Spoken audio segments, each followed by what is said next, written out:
Assalamualaikum dan salam sejahtera. Kembali lagi bersama dengan Cikgu Sabah dalam slot kelas Bahasa Melayu tahun 3. Pada hari ini kita masih meneruskan tema 4 iaitu tema perpaduan unit 12 kerjasama asas kesejahteraan. Kemahiran yang akan kita pelajari pada hari ini masih kemahiran tata bahasa dengan DSKP-nya 5.2.2 iaitu memahami dan menggunakan kata majmuk mengikut konteks. Tajuk petikan atau teks yang akan kita pelajari pada hari ini ialah pertandingan mengarang. Teks tersebut terdapat pada halaman 79 buku teks Bahasa Melayu Jilid 1 kamu. Sebelum cikgu terlupa, tajuk ini merupakan tajuk yang terakhir bagi tema 4 dan juga unit 12. Selepas ini kita akan beralih ke buku teks Bahasa Melayu Jilid 2 kamu. Objektif pelajaran. Objektif pelajaran kita pada hari ini, pada akhir sesi pengajaran dan pembelajaran ini, murid-murid dapat memahami dan menggunakan kata majmuk mengikut konteks. Manakala kriteria kejayaan pula, murid-murid dikategorikan berjaya jika kamu dapat pertama, melengkapkan sekurang-kurangnya 4 daripada 6 tempat kosong dengan kata majmuk yang betul berpandukan gambar. Murid-murid juga dikategorikan berjaya jika kamu dapat mengenal pasti sekurang-kurangnya 4 daripada 6 kata majmuk dengan betul dan tepat juga berpandukan gambar. Dan yang terakhir, kamu juga dikategorikan berjaya jika kamu dapat membina sekurang-kurangnya 4 daripada 6 ayat dengan betul menggunakan kata majmuk yang telah pun dikenal pasti. Apakah yang dimaksudkan dengan kata majmuk? Kata majmuk dikenali juga sebagai rangkai kata. Kata majmuk merupakan proses yang merangkaikan 2 atau lebih kata dasar. Bentuk yang terhasil daripada proses tersebut membawa makna yang tertentu. Contohnya, lampu isyarat, ketua menteri, jalan raya. Kata majmuk dieja secara terpisah melainkan bagi bentuk-bentuk yang mantap. Jenis-jenis kata majmuk.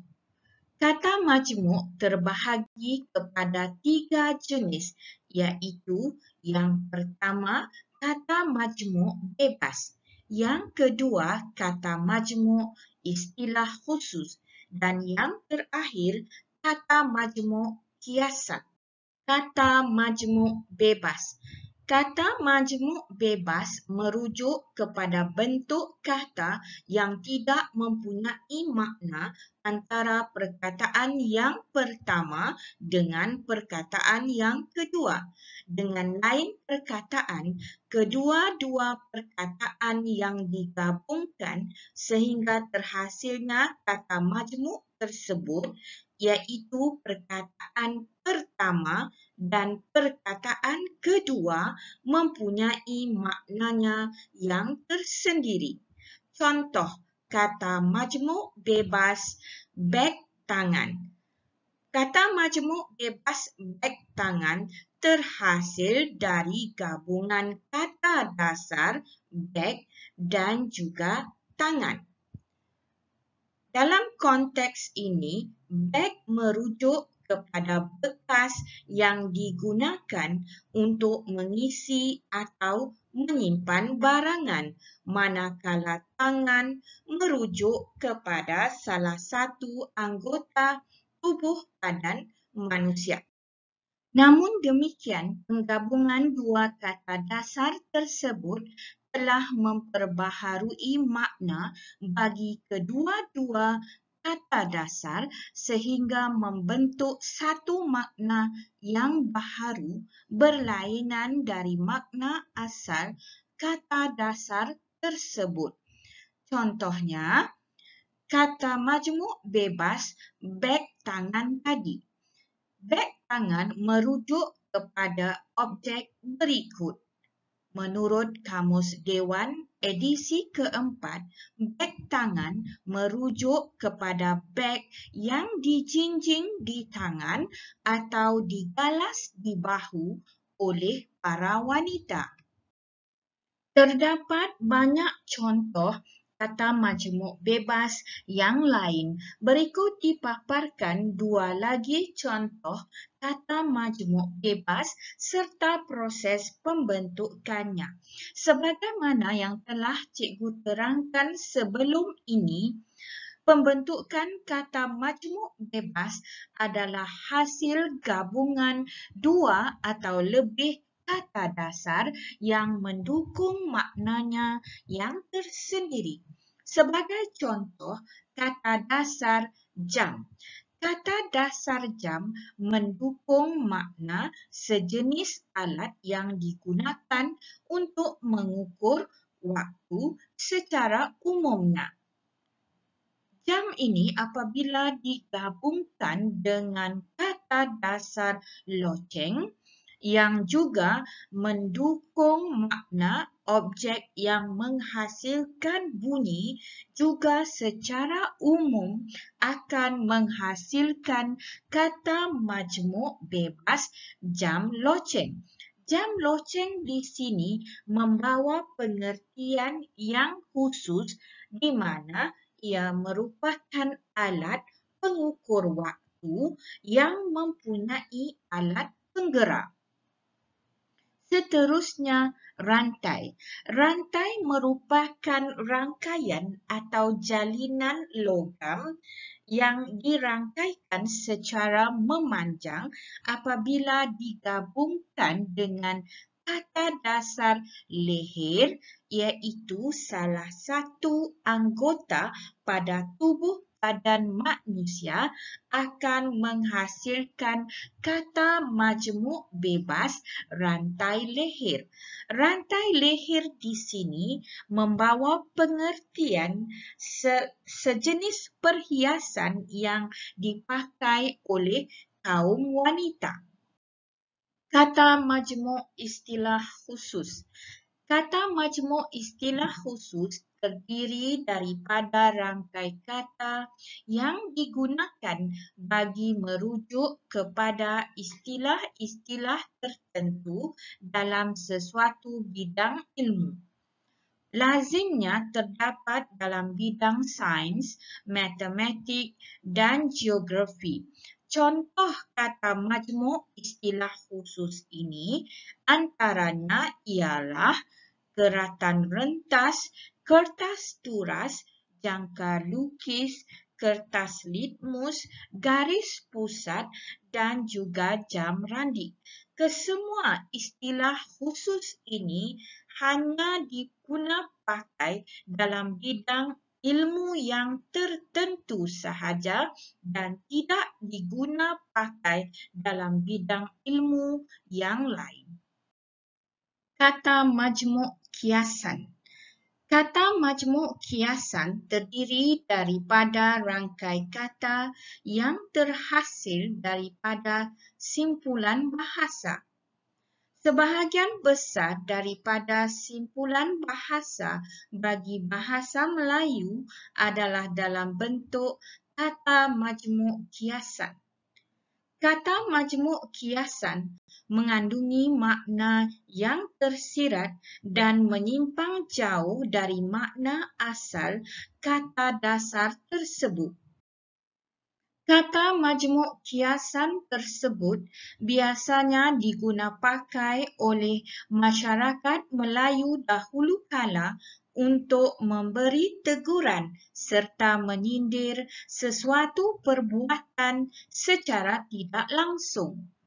Contoh, kata majmuk kiasan tangkai jering membawa maksud orang yang kedekut. Kata majmuk kiasan kaki bangku pula membawa pengertian orang yang tidak pandai bermain bola. Seterusnya, kata majmuk kiasan buah hati membawa maksud orang yang disayangi, manakala otak cair pula membawa pengertian orang yang cerdik dan bijaksana. Akhir sekali, kata majmuk kiasan cakar ayam pula membawa maksud tulisan yang buruk dan tidak boleh dibaca. Sekarang sila buka buku teks Bahasa Melayu jilid 1 kamu pada halaman 79. Dalam halaman ini kita akan meneliti atau mengenal pasti penggunaan kata majmuk dalam petikan yang bertajuk Pertandingan Mengarang. Seterusnya, kita akan cuba membina ayat menggunakan kata majmuk berdasarkan bahan. Pertandingan mengarang. Perpustakaan Awam Taman Aman mengadakan pertandingan menulis karangan bertemakan perpaduan. Penyertaannya secara berkumpulan dan berbilang kaum. Pertandingan ini juga terbuka kepada orang awam. Hanif, Jiwa dan William telah bersepakat untuk menyertainya. Mereka mencari maklumat di perpustakaan. Mereka membaca buku cerita untuk mendapatkan idea. Selain itu, mereka juga membuat rujukan daripada surat khabar dan majalah. Mereka saling membantu dan bertukar idea. Mereka juga berbincang dengan ibu bapa bagi pemilihan tajuk karangan. Mereka bekerjasama dalam suasana yang harmoni. Baik, demikian tadi teks pertandingan mengarang. Dalam teks atau petikan ini terdapat penggunaan kata majmuk. Kata majmuk adalah hasil gabungan dua kata dasar atau lebih membentuk satu kata majmuk yang mendukung makna yang khusus. Sebenarnya, kata majmuk dalam petikan ini cukup senang untuk kamu kenal pasti kerana kata majmuk ini telah dibezakan melalui penggunaan warna merah. Jadi, dalam petikan ini sebenarnya terdapat kata majmuk orang awam, kemudian kata majmuk buku cerita, kata majmuk surat khabar, dan akhir sekali terdapat penggunaan kata majmuk ibu bapa. Jadi, selain dari kata majmuk di dalam teks ini, terdapat juga kata majmuk dalam gambar bersiri yang disertakan. Misalnya, dalam gambar yang pertama terdapat kata majmuk ulang kaji, buah fikiran, urus setia, dan juga terima kasih. Seterusnya, kita akan cuba membina ayat menggunakan kata majmuk yang diberi dalam gambar ini. Mari kita cuba membina ayat menggunakan kata majmuk ulang kaji dan gambar yang diberi. Sebelum kamu membina ayat, kamu perlu terlebih dahulu memahami atau mengenal maksud ulang kaji. Apakah yang dimaksudkan dengan ulang kaji? Ulang kaji bermaksud mengkaji semula atau mempelajari kembali. Dalam gambar terdapat 3 orang murid yang sudah semestinya Jiwa, Wei Liang dan juga Hanif. Mereka sedang melakukan satu kegiatan iaitu ulang kaji. Jadi, untuk gambar yang pertama, cadangan jawapan atau cadangan ayat dari cikgu ialah Hanif dan rakan-rakannya sedang ulang kaji bahan di perpustakaan selepas waktu persekolahan. Gambar kedua menunjukkan 3 orang murid ini masih lagi berada di perpustakaan dan mereka sedang melakukan aktiviti perbincangan. Kamu diberi kata majmuk buah fikiran di sini. Jadi, apakah yang dimaksudkan dengan buah fikiran? Buah fikiran bermaksud pendapat. Ketiga-tiga orang murid ini sebenarnya sedang bertukar-tukar pendapat. Jadi, kamu bolehlah membina ayat menggunakan perkataan buah fikiran. Ayat kamu boleh berbunyi, mereka saling bertukar-tukar buah fikiran untuk mendapatkan hasil yang baik. Baik, untuk gambar yang ketiga, kamu diberi perkataan atau kata majmuk urus setia. Apakah yang dimaksudkan dengan urus setia? Urus setia bermaksud kaki tangan pejabat yang bertanggung jawab atau yang dipertanggungjawabkan dalam melakukan hal-hal yang tertentu. Ketiga-tiga orang murid ini sedang menyerahkan hasil penulisan atau karangan mereka kepada pihak urus setia. Sebagaimana yang telah cikgu nyatakan tadi, urus setia merupakan pihak yang bertanggungjawab dalam mengelolakan sesuatu hal ataupun boleh juga dikatakan sebagai kaki tangan pejabat yang bertanggungjawab. Baik, cadangan jawapan dari cikgu ialah mereka menyerahkan hasil penulisan tersebut kepada pihak urus setia. Gambar yang terakhir merupakan gambar 3 orang murid ini sedang menerima hadiah bagi pertandingan menulis karangan berkumpulan. Dan kamu juga diberi kata majmuk terima kasih. Jadi, apakah maksud terima kasih? Terima kasih sudah semestinya bermaksud melahirkan rasa kesyukuran. Ketiga-tiga orang murid ini melahirkan rasa kesyukurannya atau kesyukuran mereka kerana telah memenangi hadiah tempat pertama bagi pertandingan menulis karangan secara berkumpulan. Kamu boleh tulis apa-apa sahaja ayat, cuma cadangan jawapan dari cikgu Hanif dan rakan-rakannya mengucapkan terima kasih kepada pihak penganjur. Kamu boleh juga menambah ayat ini dengan Hanif dan rakan-rakannya mengucapkan terima kasih kepada pihak penganjur setelah memenangi tempat pertama dalam pertandingan menulis karangan secara berkumpulan.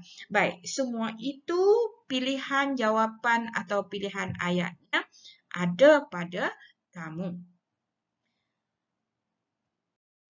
Mari kita beralih kepada tugasan kamu yang pertama.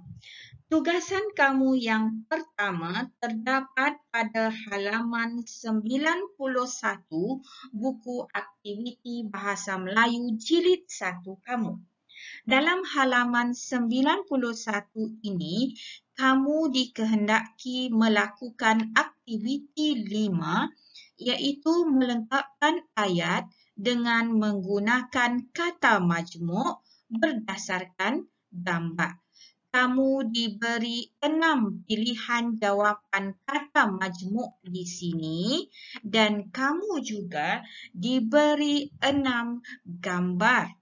Jadi, kamu haruslah memilih kata majmuk yang sesuai untuk kamu isikan tempat kosong ini. Kata majmuk yang kamu pilih perlu kamu sesuaikan mengikut konteks ayat dan juga mengikut gambar yang diberi. Seterusnya, tugasan kamu yang kedua. Tugasan kamu yang kedua terdapat pada halaman 92 buku aktiviti Bahasa Melayu jilid 1 kamu. Dalam halaman ini, kamu dikehendaki mengenal pasti kata majmuk serta membina ayat menggunakan kata majmuk yang telah pun kamu kenal pasti. Jadi dalam halaman 92 ini sebenarnya terdapat 2 tugasan yang perlu kamu sempurnakan. Baik, sebagai contoh, kita ambil kata dasar jam, ya, kata dasar jam di sini, dan kalau kamu boleh perhatikan terdapat gambar di sini, ya. Baik. Cikgu rasa tentu kamu tahu bahawa kata majmuk yang dimaksudkan untuk kata dasar jam ini sebenarnya ialah jam tangan. Jadi setelah kamu kenal pasti kata majmuk itu, kamu cubalah bina ayat menggunakan kata majmuk tersebut. Contohnya, untuk perkataan jam tangan ini, cadangan jawapan dari cikgu, Encik Ismail memakai jam tangan berjenama Rolex. Jadi ini cuma cadangan jawapan dari cikgu. Kamu bolehlah fikirkan sendiri jawapan kamu. Terpulang kepada kamu nak buat ayat yang bagaimana, tetapi kamu harus menggunakan kata ke-6 kata majmuk tersebut. Baik, tugasan kamu. Tugasan kamu terdapat pada halaman 91 dan juga 92. Jadi, tolonglah sempurnakan tugasan kamu macam biasa. Setelah siap, hantar di GC dan ataupun di Padlet, ya. Dan akhir sekali, cikgu rasa cukuplah setakat hari ini. Sekian dulu. Assalamualaikum warahmatullahi wabarakatuh.